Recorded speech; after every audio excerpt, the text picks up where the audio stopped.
Two workers eating breakfast suddenly receive an order. The dispatcher instructs them to quickly move train number 777 onto another track. It seems like they're making way for another train. This annoys Mark, who hasn't even finished his breakfast yet, but he still climbs into the locomotive to move the train. His colleague goes through the usual procedure to check the train.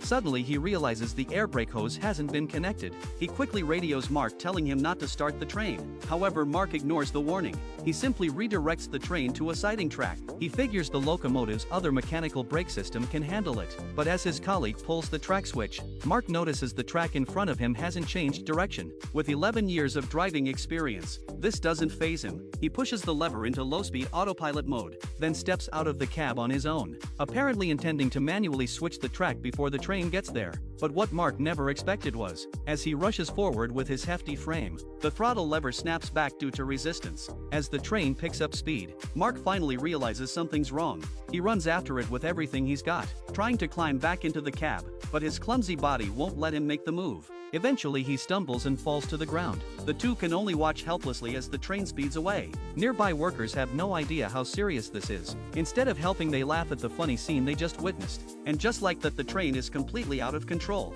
barreling down the tracks in reverse at high speed. Mark believes the locomotive's mechanical brake system will eventually bring the train to a stop on its own, so the two of them calmly report the situation to the dispatch company. Anna is furious when she hears the news. What's worse, the locomotive is dragging 8 cars loaded with liquid chemicals. If these highly flammable explosive substances leak and ignite, the consequences would be catastrophic. Anna immediately activates the emergency response plan. She sends maintenance crews to the next switch point and orders Mark, David, and the others to keep chasing the train, hoping they can intercept it in time. But when both teams finally meet up, there's no sign of the runaway train. Clearly the train is going way faster than anyone imagined. Even more terrifying, up ahead on the tracks, a school bus full of children is slowly approaching. At the last second, the driver swerves onto a backup track. The kids, completely unaware of the danger, cheer loudly as the train speeds past them. They have no idea how close they just came to death. The two men responsible finally catch up. Their only option now is to get one of them back into the locomotive.